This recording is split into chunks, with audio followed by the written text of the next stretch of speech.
법조계 내에서는 윤석열과 가까운 사람이다. 정말 나는 화가 나요. 난 좀 실망스러워요. 윤석열 검찰이 수사를 잘 못하나 봐요. 국민의 검찰이라며. 저기에 사실은 공소시효 수사해야 돼요. 신정 기자회견 봤을 거 아니야? 맞죠. 거기서부터 얘기를 풀어가면 될 것 같은데 어땠어 느낌이? 윤찬 저도 뭐 두 분 말씀하고 너무 묻어가는 거야? 예, 좀 보긴 봤어?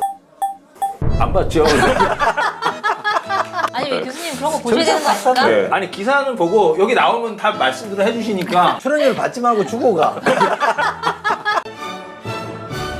간에 경고를 했다고 생각해요. 뒤집어 생각해보면 세 사람한테 경고했다고 생각하는데 저때 윤석열 그럼 딱 못을 박아. 너는 내가 임명한 이 정부의 총장이야. 그걸 잊지 마라. 내가 시킨 사람이니까 내가 안 자른 거야. 임기제를 지켜주려고 한 거니까 너도 그걸 지켜야 된다. 이거 딱 못을 박아준 것 같고 최재형 감사원장한테도 난 옐로우 카드는 줬다고 봐요. 뭐 정치적 감사가 아니라고 본다. 그러나 감사원이 정치적으로 감사를 해서도 안 된다 라는 까지 선을 그어줬잖아요. 그러니까 그것도 나는 약간의 경고성 사인이 들어간 것 같고 또 하나는 이재명이라고 봐요. 이재명 지사한테는 4차 재난지원금 지금 얘기할 때 아니다. 너무 이르다라고 선을 그었잖아요. 네.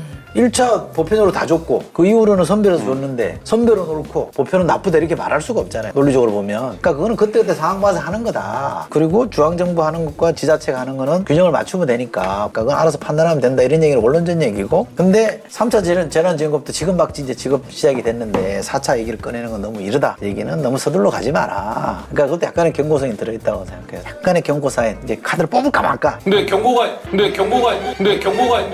야! 호루라기 불고 이렇게 줘야지.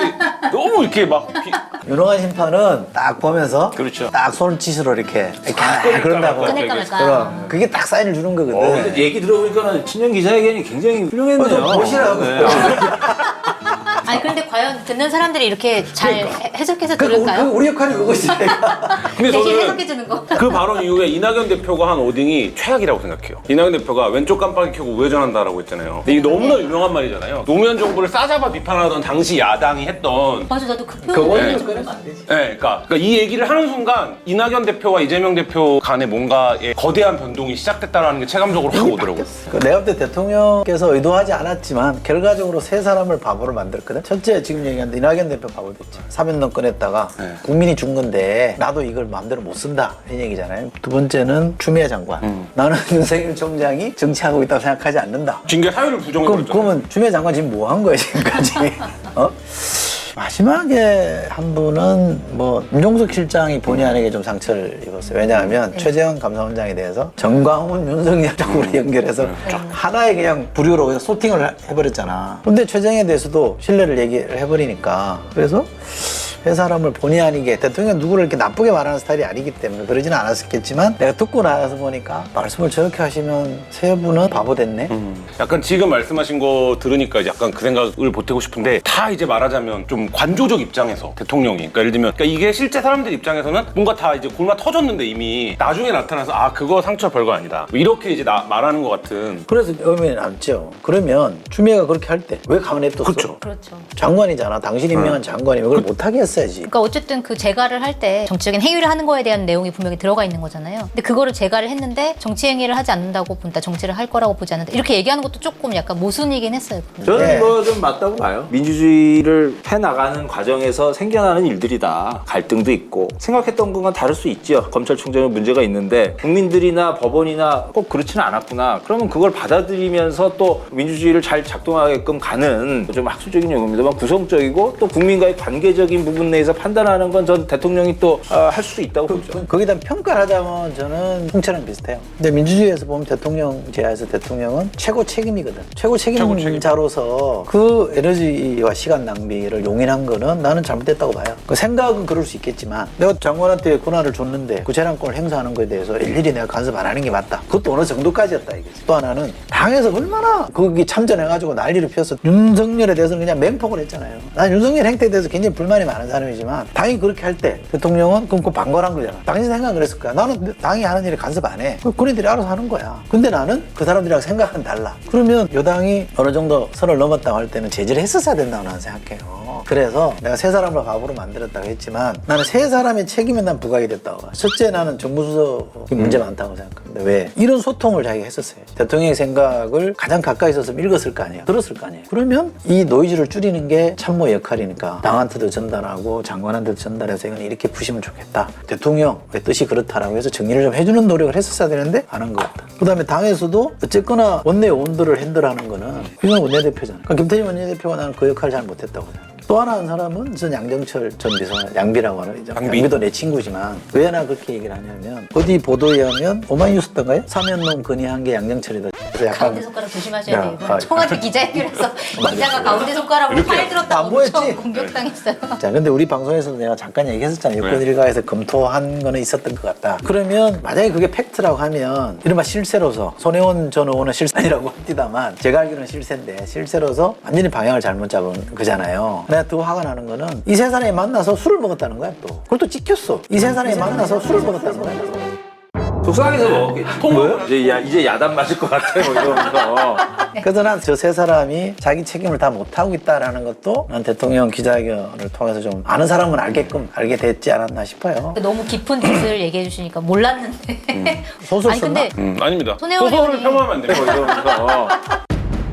신년 기자회견에서 나는 윤석열 대목을 유심히 들여다볼 수밖에 없었는데 네. 그냥 원론적인 얘기 했잖아요. 문재인 정부의 검찰총장이다. 검찰총장이다. 정치할 생각으로 검찰총장 역할을 하고 있다고 보지 않는다 이렇게 얘기했잖아요. 냉정하게 보면 아니죠. 현실인식이 저렇게 나이브한가? 그러니까. 이런 생각이 들 수도 있잖아요.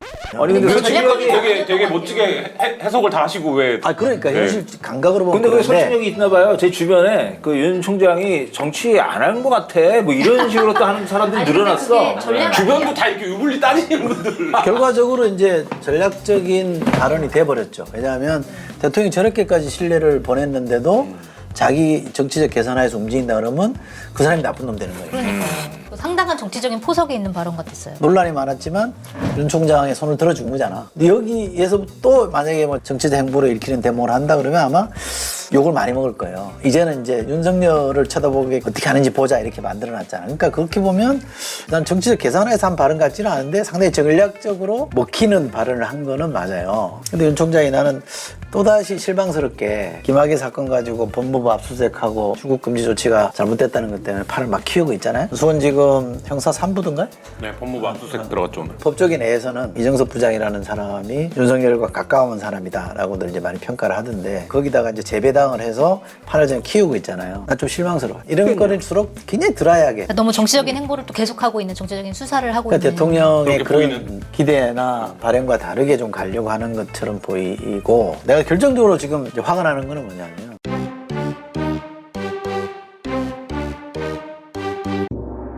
세월호 외압 수사 저렇게 말아먹었다고 하는 것에 대해서는 정말 나는 화가 나요. 황교안 전 장관에 대해서 무혐의가 굉장히 많이 나왔더라고요. 나는 이렇게 말할 자격이 있는 게 뭐냐면 난 윤석열 청문회 때 내가 속기록을 내가 다시 뒤져봤다니까. 내가 한 말이 뭔지. 그때 언론 보도가 이런 게 있다. 황교안 법무부 장관이 개입해가지고 그 123정 정장 있잖아. 배경 구조 잘못한 거잖아요. 근데 거기를 업무상 과실 치사상 업과사라고 되게 줄여서 말하는데 그걸 적용하겠다고 하니까 법무부 장관이 빼라 그래가지고 난리가 났었잖아요. 2014년 4월 16일에 세월호였잖아. 6월 4일날 지방선거 있었거든. 그러니까 지방선거 때까지는 이 수사를 제대로 못하게 막았다고. 거기부터 이제 사단이 나기 시작했던 건데 그 언론 보도를 제가 얘기를 하면서 이런 지적이 있는데 그리고 지금 그 당시에 참여했던 검사들이 자료를 다 갖고 있다더라. 외압에 대한 자료. 수사가 쉬운 것 같은데 할 생각 없냐 했더니 자기가 살펴보겠다 가서. 그래서 7월 8일 날 지적을 했는데 안 하더라고. 그래서 그해 국정감사 때문에 또 문제 제기를 했어요. 내가 청문회 때 이렇게 얘기했는데 왜 안 하냐. 그게 10월이었단 말이야. 그러니까 11월에 특별수사단인가를 띄웠어. 임관영. 임관혁이라는 사람이 단장이 돼서 대대적으로 뭔가 하는 것처럼 했는데 그저께 발표한 거 보니까 아무것도 없다는 거야. 황교안을 조사조차 안 한 거잖아요. 황교안 전 법무부 장관은. 예, 소환조사조차 안 한 거라서 우리가 이제 계속 지난 1년 동안 얘기해왔던 어떤 선택적 변론, 선택적 수사 이런 거를 좀 보여주게 이게- 됐죠. 아이고, 강희철 국장에서는 검찰의전이라고 저희 국장님이십니다. 네. 네. 신문에 연재를 했었거든요. 이걸 책으로 묶고 냈는데 여기 보면 이렇게 말한 사람이 있어요. 현직 검찰 고위 관계자라고 하면서 해경 수사를 못하게 막은 건 수사로 매듭을 지어야 한다. 그렇게 하지 않으면 앞으로 다른 수사는 할 수가 없다. 애들이 수백 명 죽어나갔는데 점점점 이렇게 됐잖아요. 이걸 해야 된다고 했단 말이에요. 실명 안 썼잖아요. 이 얘기한 사람이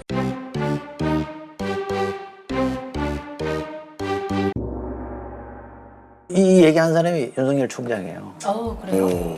그러니까 내가 그때 청문회 때도 실명 얘기 안 하고 네. 윤 총장한테 이렇게 얘기하는 검찰 관계자도 있더라. 자기는 알았을 거 아니야, 자기 얘기인지. 그러니까 네가 한 말도 있으니까 수사하는 게 맞다. 그 시작했잖아요. 근데 지금 뭐 태산명동 수인필도 아니고 아무것도 없이 확인될 수 없다. 그 사람들이 발표한 얘기 보면 형사 1과장 대검에 형사 1과장, 형사 2과장이 있는데 형사 2과장이 지시를 전달한 사람이에요. 자기는 들은 기억이 있다 이거야. 형사 1과장한테 법무부가 빼라고 해서 자기가 전달했던 기억이 있다 그랬는데 형사 1과장한테 물어보니까 자기는 그런 기억 없다 그랬다는 거야. 그러면 결과적으로 처음에 영장 칠 때 법과 사랑을 제목에서 뺐잖아. 두 사람이 진술이 달라. 행위는 이루어졌어. 그럼 어디랑 연결이 돼요? 들은 사람한테 연결이 이게 논리적으로 연결이 되잖아. 그리고 이런 진술이 있는데도 이쪽이 기억이 없다 그러니까 얘 말을 믿고 안 하겠다는 거고. 그럼 당사자가 왜 뭐 불러서 조사 안 했냐? 과잉 수사다 이거야. 그게 과잉 수사면 조국은 그럼 어디 가서 하소연해? 막말을 해서 뭐 편들자고 하는 게 아니라. 근데 2017년도에 한겨레가 이미 보도를 했었는데 당시에 이제 광주지검 변찬호 지검장이 법무부를 불려 들어갔다는 거예요. 그래서 법무부에서 엄청 질책을 했다는 거예요. 검찰국장이랑 등등이 휘하 뭐 검사들 지휘 통제도 못하냐. 그때 이제 구체적으로 압력을 행사했던 사람들의 이름도 다 나왔어요. 그러니까 검찰국장이었던 김주영 검찰국장 그리고 이제 우병우. 그렇죠. 네, 이렇게 해서 압력을 가했고 실제로 누구랑 통화를 했고 이런 내용까지 이미 이제 2017년도에 다 보도가 나왔던 거니까 이렇게 불러서 조사하면 이건 뭐 1년이 걸릴 일도 아니었고. 2017년 7월 28일자 조선일보 기사를 보면 그때 문무일 총장이 발표된 인사에 보면 이런 대목이 나오는데 이번에 왜 저 감사위원 된 사람 있잖아. 조원석이라고. 그 양반이 검찰 출신이거든요. 그 세월호 그 수사 때 대검 형사부장이었어요. 그러니까 누구보다 그 사정을 잘 아는 사람일 거 아니에요. 근데 그때 이 양반이 이거는 저 억과사로 처리를 해야 된다고 우기다가 청주지검장인가로 한번 밀려났다가 연수원 부원장으로 완전히 밀려 좌천됐거든요. 그러다 이때 다시 이 인사 때 서울고검장으로 들어와요. 그때 조선일보 기사가 뭐냐면 이번 인사에서 가장 눈에 띄는 인물이 조원석 서울고검장이다 이렇게 해놓고 그는 대검 형사부장이던 2014년 여름 세월호 참사에서 해경의 책임 부분과 관련한 수사를 지휘하면서 청와대 법무부와 척을 졌다. 청와대와 법무부는 해경의 업무상 과실치사 혐의를 적용하지 말라는 입장이었지만 조금 사장은 적용해야 한다고 버텨 마찰을 빚었다. 조선일보 기사에서도 다 팩트로 이거를 수사를 못 받는다는 게 말이 되냐고 이게. 윤석열 검찰이 수사를 잘 못하나 봐요. 아니 그러니까 그 양반이 이상한 수사는 날라다니는데 이런 이 수사 엉터리로 했지. 가습기 살균제. 네.